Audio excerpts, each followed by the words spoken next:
The following is a case study of STIs in Kern County. Listen to the different strategies and techniques that are being done. What other strategies could you think of that should be done, and what would you suggest? Two of our 4 STDs that I'm going to talk to you about today. We have chlamydia and gonorrhea, and hopefully you guys can see the colors okay.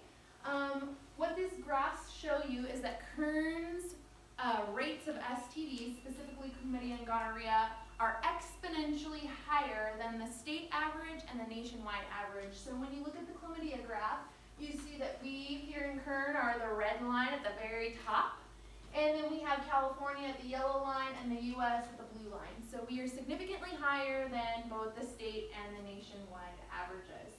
Here again you see that at one point Kern dropped a little bit below the national average for gonorrhea, but we skyrocketed back up in about 2014, and we're now leading the cause once again. I'm going to skip ahead to 2 more. Syphilis and congenital syphilis. So for those of you that don't know what congenital syphilis is, that is syphilis that is passed from a pregnant mom to her baby, either during pregnancy or during childbirth, and oftentimes leads to a fetal demise or a stillborn baby. You'll see our syphilis rates. We were well below the state and nationwide averages for our syphilis rates. In fact, we had nearly 0 syphilis here in Kern County for quite some time. And then again around 2014, our rates exponentially increased for syphilis here in Kern County. Same thing goes for congenital syphilis. Our rates have skyrocketed, and I'll tell you a little bit about how much higher our rates are here in Kern than the nationwide average, but the graph speaks volumes. So this just summarizes a little bit about our STD problem here in Kern County. In chlamydia, we are 42% higher than the state average, and we have about 6,864 new cases of chlamydia diagnosed right here in Kern County every single year. As far as gonorrhea, we're about 23% higher than the state average, and we have about 2,265 new cases of gonorrhea diagnosed right here in Kern County every single year. HIV is startling because it is a disease that is a lifelong disease, and we have about 152 new cases of HIV diagnosed right here in Kern every year. In syphilis, we're 90% higher than the state average, and we have about 698 new cases of syphilis. And with congenital syphilis, we are 344% higher than the state average. And what's important to note is congenital syphilis, we're talking about babies' lives. So 12 babies died between 2012 and 2017 right here in Kern County solely due to congenital syphilis, which is treatable and curable. Okay, the button. So all of that to say that we have 9,979 new STDs diagnosed every year. That's the stat from 2017. And that equates to a new STD diagnosed right here in Kern County every single hour. I don't know about you guys, but I would consider that a public health emergency. Next slide. Okay, so a couple of years ago, we decided, you know what, this is something we need to do something about. This was a public health failure because these rates aren't new. Public health just failed to talk about this with the community because we are such a conservative community, and to talk about sex, which is the cause of this problem, is a little bit uncomfortable, and people don't take to it very well. They don't want to think about their child having sex. They don't want to think that they're actually involved in risky behavior, or that they're even susceptible to this problem. They don't think it affects them. So we had to address it really thoughtfully. So our initial steps were just kind of discussing it between ourselves, accepting responsibility that we'd failed in this area, that we needed to do something about it. Then visiting other counties, what are you guys doing about it? Because other counties are also suffering from high STD rates. We reviewed our data here locally, and we thought, you know what, I don't even think the public knows what our STD numbers look like right here in Kern County.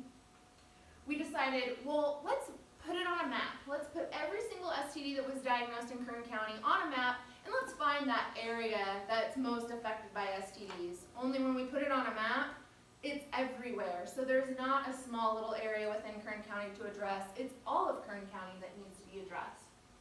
And then we met with other community organizations within our community about how do we start addressing this problem? How do we all get together, because public health as the agency can't solve this problem. It takes the whole community to solve this problem. And with that, we launched Know Your Risk. So I don't know if you guys have seen our Know Your Risk campaign. It's the black and white theme campaign with a red Know Your Risk arrows. I'm going to talk a little bit more about it, but that was how we started to address this issue. So Know Your Risk, next button, phase 1. So Know Your Risk is a 3-phased approach to addressing the problem. Knowing that our rates are so bad, we can't just jump into the community and say, hey, let's start talking about sex. The community's going to go, oh, no. We don't have a reason to talk about sex. That's uncomfortable. I'm not talking about this with you. So we have to paint the problem. We need the community to understand why we need to talk about sex. We need them to understand that it affects them, their family, their children. So what we did was we launched phase 1, which increased awareness of our STD rates right here in Kern. There were billboards, there were PSAs in the movie theaters, there were PSAs on TV, on the radio, and they all just talked about how high our rates really are. And I have an example of one. This was one of our first billboards. I don't know if you guys have seen it, but it was everywhere in the community for about 18 months, and it just talked about probably the easiest STD to talk about, and that's the one that's passed to your baby. And we just basically said, hey, you need to be aware of this if you're pregnant. You need to be tested so that your baby has a chance at survival.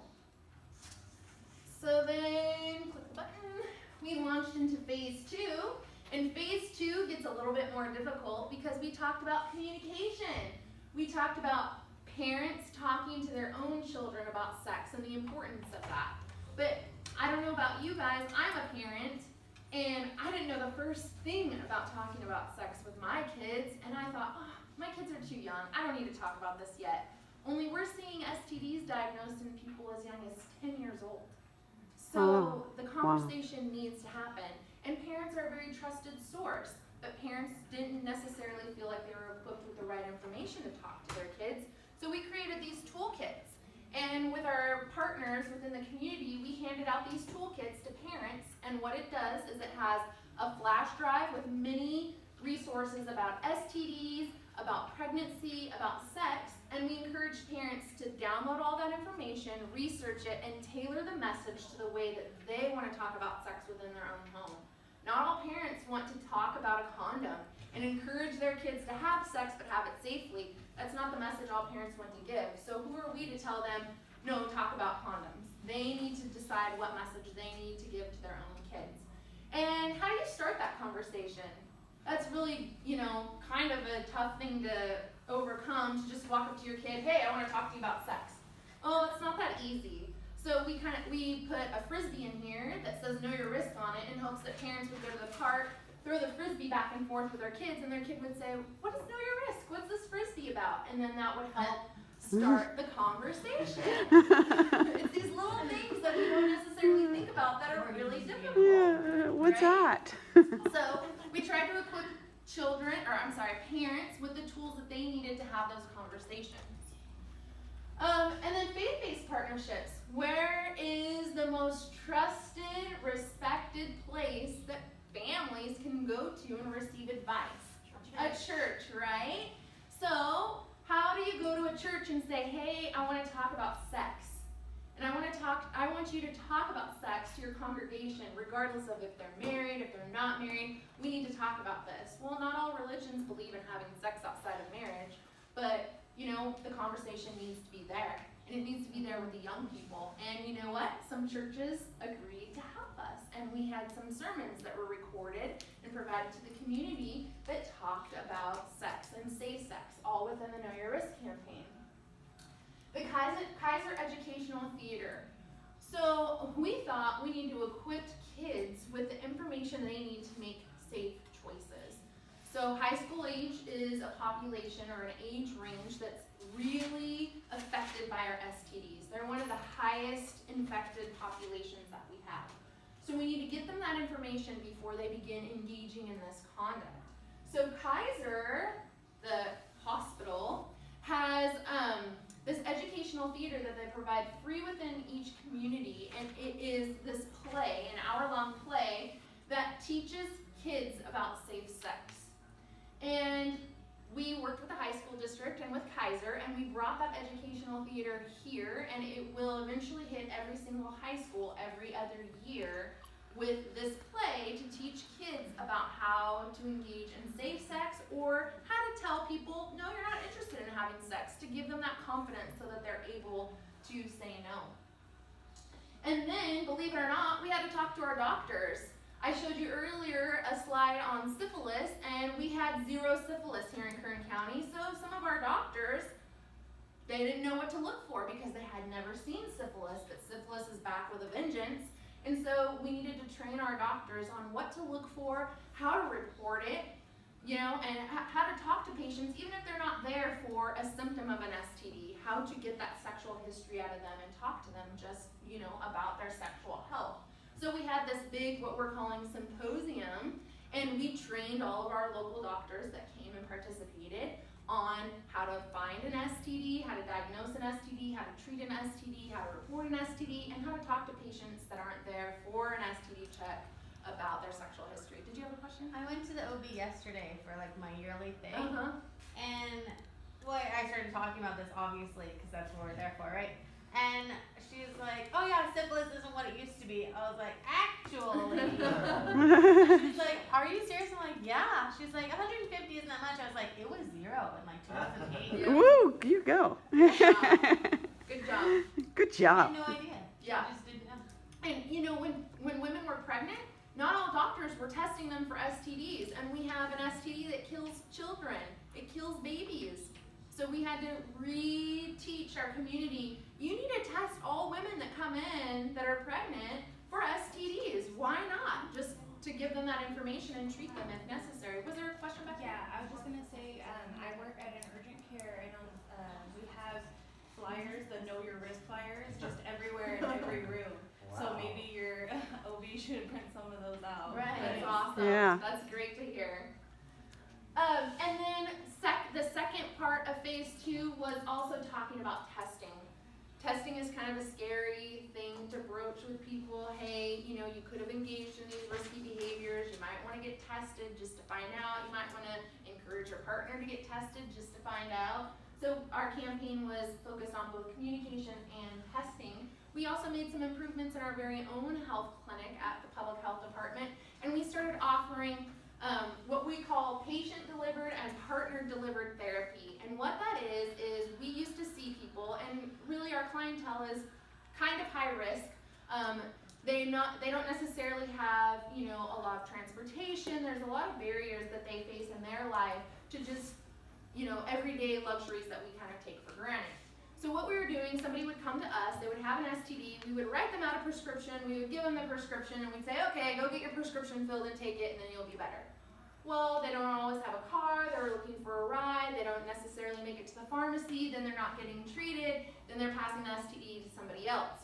So what we made a change in our clinic is that we started offering them the prescription drugs right then and there. Here you go, you have 1 dose, and here's the rest, take it with you, go home, treat yourself, and then you'll be better. Well, we also have some patients that have multiple partners, and those partners aren't willing to come in and get tested or treated for STDs. So if they continue to engage with that partner, they're going to get reinfected.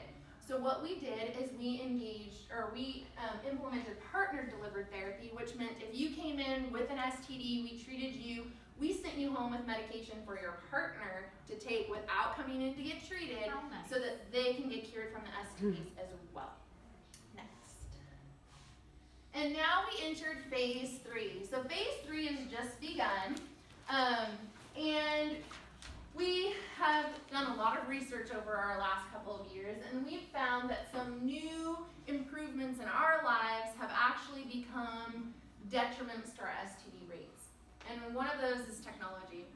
So you love love to have everything that you have available at your fingertips on your phone. We all enjoy that luxury. But what brings with that is the ease of finding people and anonymously hooking up with them. This is a new world. This was not around when I was in high school, so it was kind of a new concept for me to grasp. But we have lots of websites that encourage you to click on a profile of somebody.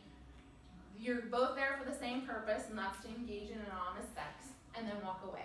You don't exchange information, you don't exchange names, you meet at some location that's not anybody's house.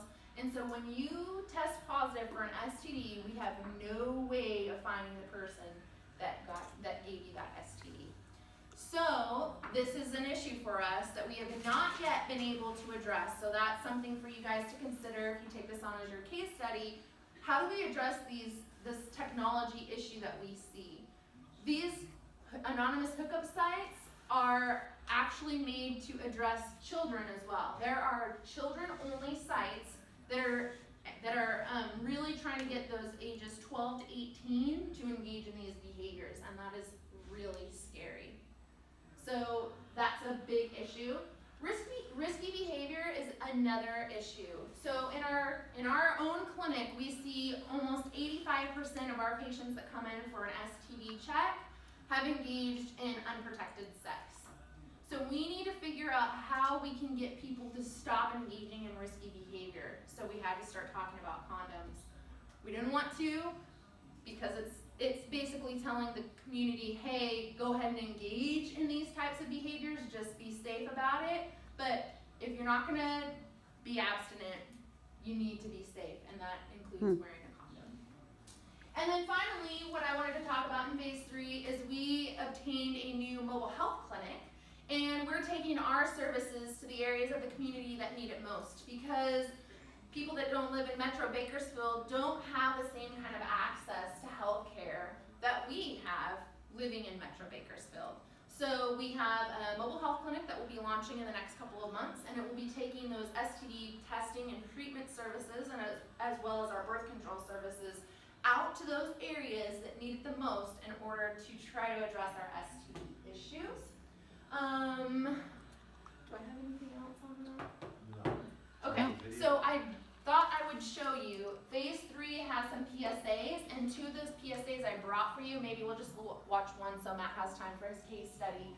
But the first one is what's on your child's phone, and it's basically aimed at encouraging parents to take a closer look at what's on their children's phones, because they could have those apps, those anonymous hookup site apps, and we want parents to be aware of that. Sometimes they can pose as calculators, right? Yes. There are some apps that look like some standard apps, like a calculator, that children can download on their phones, and they actually just hide stuff within those apps. So if a parent looks at the phone, they're like, oh, it's just a calculator. But you need to be clicking on everything. Yeah. Hey parents, did you know 93% of children have internet access and 75% have a mobile phone? Dating apps and hookup sites make connecting with others as easy as swiping left or right. Do you know what's on your child's phone? Be proactive. Know what's really on their phones. Ask questions, get answers. Talk to your children. Have an open mind and be understanding. For more information and to schedule an appointment, visit currentpublichealth.com. Know their risk. Okay, Matt's saying we can see the other one also. So the other one is know who you're hooking up with. This is also addressing those anonymous hookup sites, and that you can't tell by looking at a person's profile picture whether or not they have an STD. Do you know who you're hooking up with when you swipe right? Everyone they've hooked up with? Everyone that they've hooked up with? Then, well, you get the point. You can't tell if someone has an STD by looking at the profile pic. In fact, most STDs don't have symptoms. Donkey ears are cute, but not when they come with an STD. Now that isn't cute. Protect yourself. For more information and to schedule an appointment, visit currentpublichealth.com. Know